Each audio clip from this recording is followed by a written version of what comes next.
Yo. So the scene opens up and we got Rudy, aka the ice truck killer, kidnapping Deb. Rudy literally just proposed to Deb on a yacht, by the way. Only to kidnap and attempt to body her in the same night. I ain't gonna lie, that's kinda crazy. Like, the suspect that your crew has been chasing for an entire season is literally your fiance. Nah, bro just pulled off a Seth Rollins level heist. I know Deb was feeling sick. She tries that Naruto talk no jutsu, saying how this isn't him and that she knows the real him. And Deb, I'm sorry to tell you this, but we're way past that point now. We get to my goat Dexter and he's searching for clues on where Rudy has taken Deb. So for a bit of a backstory, Dexter and Deb both work for the police force and have been tracking this guy called the Ice Truck Killer. Now all season long, the Ice Truck Killer has been interested in Dexter specifically, leaving him Easter eggs at his house and at work. And the only reason the Ice Truck Killer has been doing this is because he knows the real Dexter. He knows that my guy is a psychopath who gets off on unaliving others. But now Dexter also knows that Rudy is the Ice Truck Killer. His computer randomly turns on playing a song called Born Free. Then he goes through this folder that describes his childhood trauma. Dexter's mother was bodied in a shipping yard container in front of him, all while he was a child. So he puts two and two together and decides to head to that location. Meanwhile, Batista, Maria, and Doakes all realize that Rudy isn't who he says he is. His name's not even Rudy, in fact. He faked being a doctor for an entire season while slicing people up. What did I tell y'all? Heist of the century. While searching for more clues, Doakes and Maria shows up at Dex's house. Then Doakes immediately starts pressing Dex, telling him that he knew about this and that he's somehow connected. We all know Dexter has been gaslighting Doakes since day one. He's only in the clear because Maria has a crush on him. Nah, now I know how Dex and Joe are actually similar. They both use their looks to distract you. Not gonna lie, I gotta write that down. You what?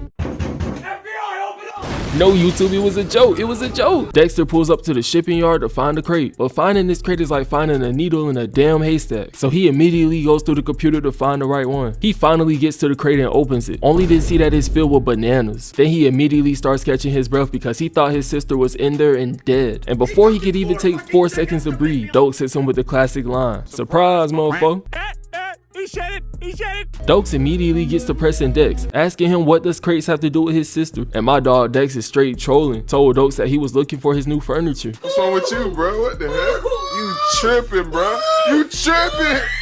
Doakes gets pissed delivering a body hook to Dex before squaring up for the fade, and I'm crying. He done really pissed Dunk off. He swings again but gets countered into a throat grab before being slammed into a crate. Oh, nah, why he doing like this? He's looking at him straight in his eyes too. Wouldn't let that shit happen to me though. Doakes is confused because why does Dex know this move? He's supposed to be a lab geek. Doakes tells Dexter that he's connected to Rudy and that he will find whatever sticks to him. Then 5 minutes later, we see that Rudy has Deb in the trunk and that he's taking her to a new location. Not gonna lie, it's looking like it's GG's for Deb. The police force is searching through Rudy's house while Dex is there looking for clues. He ends up finding a Born Free CD with a doll on the top, and that doll had on a shirt that said Home Sweet Home. Thanks to that clue, Dexter figures out that he needs to go back to his first home, but he needs to hurry because Deb's life is at stake. He goes to his office to get the address while Rita shows up with coffee. Mind you, she's only there because her abusive ex-husband told her that Dex attacked him and set him up. I swear women always choose the worst time possible to question you. You could be in the sweatiest 2K match of your life and your girl will come in talking about some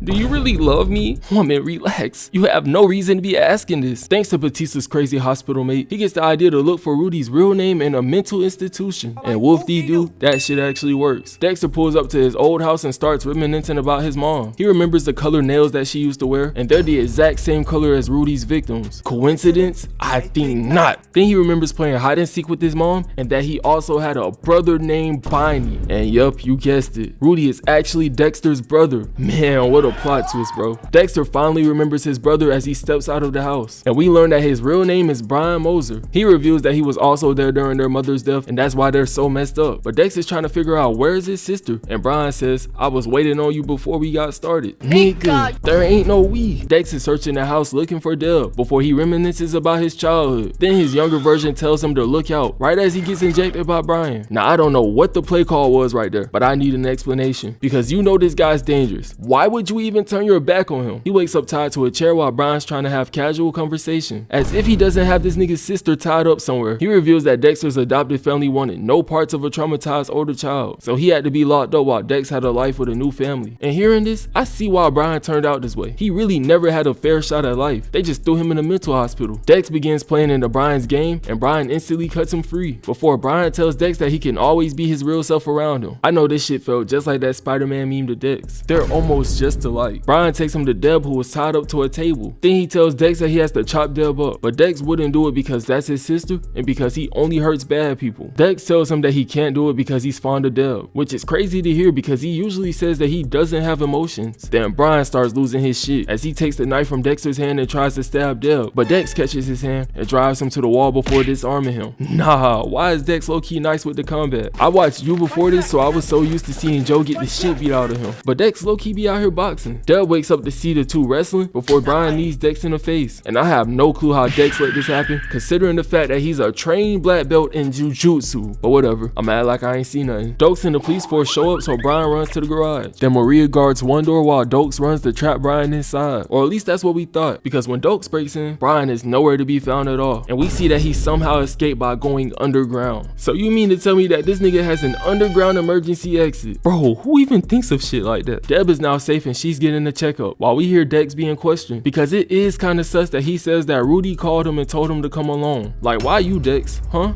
Why you? Dex tells them, and I quote, Rudy wanted me here to talk him down and that he feels like we have some sort of connection. Then this raises all kinds of red flags for Doakes. He tells him that he's gonna request an immediate suspension for Dex, but Deb hears this and oh my, you could just look at her and tell the type of timing she was on, as she immediately starts ripping into Doakes. And I can't lie, I kind of feel bad for bro because nobody's hearing him out. This is like Deb trying to prove to them dumbasses that Zim's a literal alien from space. What more proof do you need? He's green with red eyes. We later see Deb crying in Dex's arm as she feels played about this whole situation, and I can't say I blame her. It's not every week that your fiance is a serial killer. Not to mention, he only got engaged to her just to get closer with his brother, who is also her brother. Oh nah, this situation is sick. Know what? I'ma take it a step further and mention that Dex and Deb were married and divorced in real life.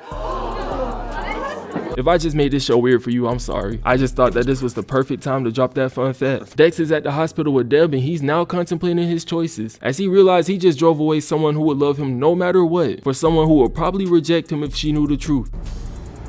What have I done?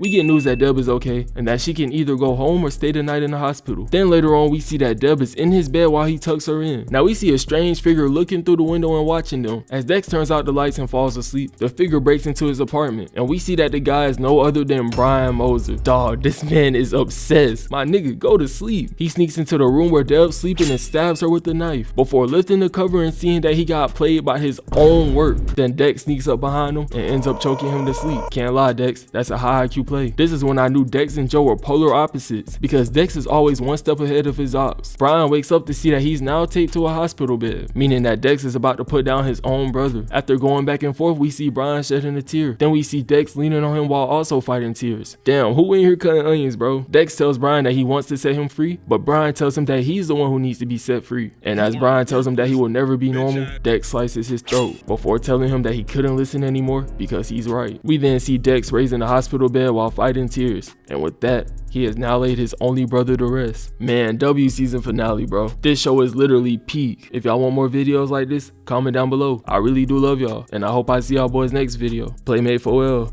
Peace. We so proud of him, yeah. Did that shit again, yeah. I'm gon' proud of him, yeah. Can't go broke again, yeah. We got hella racks, yeah. We so proud of him, yeah. Did that shit again.